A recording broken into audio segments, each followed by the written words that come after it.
Welcome everyone, it's Dr. Shiva Ayadure. Today we're going to be talking about kale and cardiovascular health. Kale is a very nutrient-dense vegetable. So first of all, we're going to look at the cardiovascular system. There are three subsystems on how your heart works. The physical heart here. It has a blood vessels, which are known as a vasculature, and then the blood, the stuff that the heart pumps and that goes through these blood vessels. Now the heart is a powerful muscle which is responsible for pumping the blood, the oxygenated blood it receives from the lungs. Oxygenated blood gets pumped throughout your body, these arteries through all the capillaries. As your body consumes that oxygenated blood, it becomes deoxygenated, which gets pumped back to your heart, which then sends it up to the lungs, which gets oxygenated, and the process continues, and so on. Blood is not just the red stuff, which is a red blood cells, which carries oxygen, but blood also includes the white blood cells, very important white blood cells, which support your immune system. So heart health is important for immune system function, plus your circulatory system. The lining of the veins, the lining of the arteries, and the lining of the capillaries are made up of endothelial cells. You're going to realize how important endothelial function is for your existence and for heart health. So that is a vasculature that your cardiovascular system has. We wanted to now start looking at how kale affected the cardiovascular system. Now think about what we're saying, and we want to take a scientific systems approach. Well, there's a lot of science that's been done on kale. And so in order to do that, we use a very powerful technology that I created out of my work at MIT called Cytosolve, which allows us to integrate the current research. So we can analyze kale using Cytosolve and allows us to integrate the current research. So what is that current research? So if you were to look all over the world as of today, how much research has been done on kale? 23,647 articles done on kale. Quite amazing. In fact, there's been close to 400 clinical trials, and for 118 years, kale has been researched. Cytosolve allows us to take all of this research, identify the relevant articles relative to cardiovascular systems, identify the molecular pathways, and then figure out which of the components in kale, which we're going to share with you today, that kale is composed of different molecular compounds, affect the molecular pathways of cardiovascular system.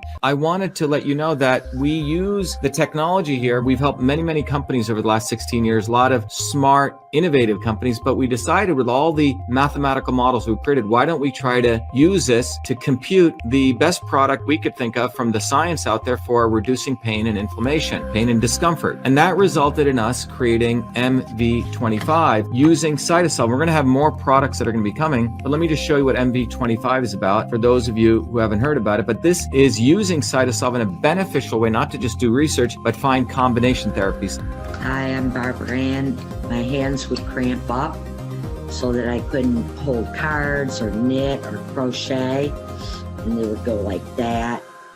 And I'd have to use this when I played cards with my grandkids, and I started taking that MV25. After a bit, I was able to hold cards in my hand, very little cramping, hardly at all anymore. MV25. Hi, my name is Sandy. I'm a Taekwondo instructor. I tore my ACL during Taekwondo. I had a lot of pain and limited mobility. I've been taking the MV25 for about 6 months now. After the first week, I noticed a big difference. After the second week, almost literally no pain. My name is Jeremy, and I suffer from a lower back problem. Hurt my back at work years ago, and I can go to the chiropractor, do all kinds of different things, and nothing seems to help. And I decided to try MV25. I didn't notice a difference immediately, but within a few days the pain went away, and it stayed away. I've continued to take it, and even when I do things that I shouldn't do, it seems to go away a lot quicker than it ever did before. It's clean food certified. It's made in the US. If you go to vashiva.com, right on the shop, you'll click there, or you can go right to mv25.life, either way. And then from there, you can click on the bottle and you can order. Please take advantage of it because first of all, it's going to help you. It's going to help our movement, and it really supports the fact that we want to take science-based approaches to natural products. Now we want to look at kale. First of all, kale's got macronutrients. So it's got fiber, it's got a lot of protein, and 9 essential and 9 non-essential amino acids, a lot of fat relatively. Now it has a lot of micronutrients, 5 key carotenoids, 5 other key vitamins, and we got 5 key minerals, 6 key bioflavonoids. That gives you the 21 21 molecules. Here are the 7 nutrients in kale that are good for cardiovascular health. The next thing I want to talk about is what are the health benefits of kale. Kale is very, very good for skin health. It's good for heart health. It's good for gut health. It's good for liver health. It's good for eye health, and it's good for immune health. Now, what are the 8 biological effects? It's an antioxidant. At the biological level, it has an antioxidant effect on your body. It's anti-inflammatory, gastroprotective. It's anti-cancerous, probiotic for your gut, anti-hypertensive, lowers hypertension, anti-diabetic, anti-arteriosclerotic, which means it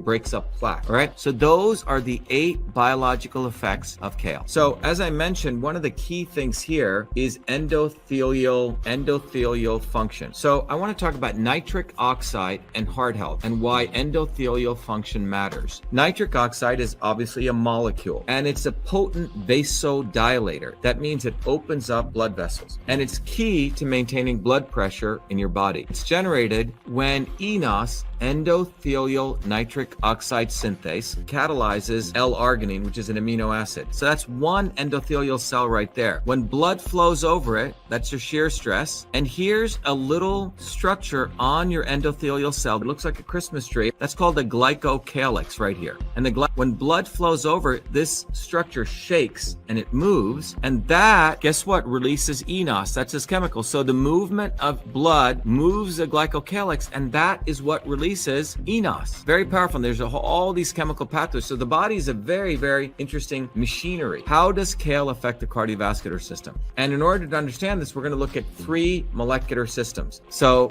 those molecular systems are known to affect anti-hypertensive effect, hypertension, anti-diabetic effect, and anti-arteriosclerotic effect, which means how does it affect? Now, to review, in order to understand, remember there are those 7 molecules. So these things work together to affect those 3 molecular systems. This is in one of those molecular systems, the antihypertensive system. The nitrate from kale is converted to nitrite by oral bacteria. So when you chew kale, it's very important to chew, and the nitrite decomposes to nitric oxide. And the nitric oxide activates this enzyme called soluble guanylyl cyclase, SGC. And SGC converts GTP to cGMP in the smooth muscles surrounding the blood vessels, and they lead to relaxation. The second system is the anti-diabetic effect, second molecular system. So how does this happen? Remember, endothelial dysfunction is caused by oxidative stress induced by superoxide and hydrogen peroxide. So when you have superoxide and hydrogen peroxide, not good chemicals in your endothelial cells. So right here, if you have superoxide here and hydrogen peroxide, this screws up your endothelial. This leads to endothelial dysfunction, and that leads to diabetes. That's not good. Now, what happens is, if you remember, quercetin and the vitamin E from the kale, they upregulate NRF2, very good molecule. And NRF2 promotes these 2 antioxidant enzymes, superoxide dismutase and catalase. And these 2 are very powerful enzymes which block superoxide and block hydrogen peroxide. And similarly, the vitamin E blocks the superoxide, so it neutralizes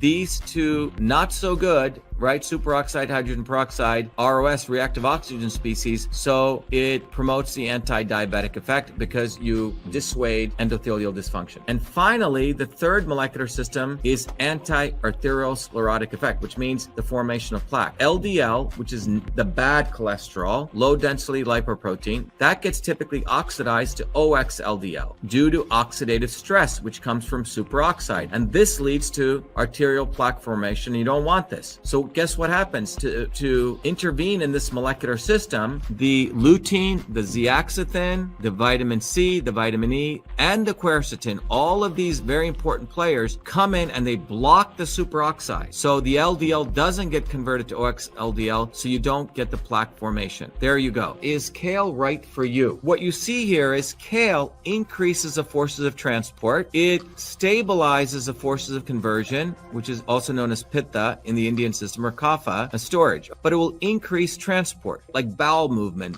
gas, bloating, when you have that. Now, question is, everyone asks me, well, how much should I take? So let's talk about that. How much kale should you take and what the current science says? Well, for heart health, which is the antihypertension piece, 15 grams of kale powder daily. Okay, that's from Ide et al. 2016. Kale for skin health, the curly kale extract, that gives you 1650 micrograms of carotenoids. Meineke et al. 2017. 13. For eye health, and which is really related to age-related macular degeneration, about 15 milliliters of a beverage containing oleaginous extract of kale. That's what they used here. Arnold et al. 2013. Now, given that background, I've talked about the great stuff of kale, how it can support your heart, but we also need to consider that kale, there are also some problems with kale, and there are 4 issues to consider. Well, if you are prone to certain allergies, be aware that too much of kale can cause, in certain people, certain skin rashes, hives. Not in everyone, but be aware of that. If you see skin rashes coming, be aware of that. The next thing is goiter, thyroid. Vegetables like kale, Brussels sprouts, cauliflower, very good for you, but they're known as goitrogens. If you have hypothyroidism,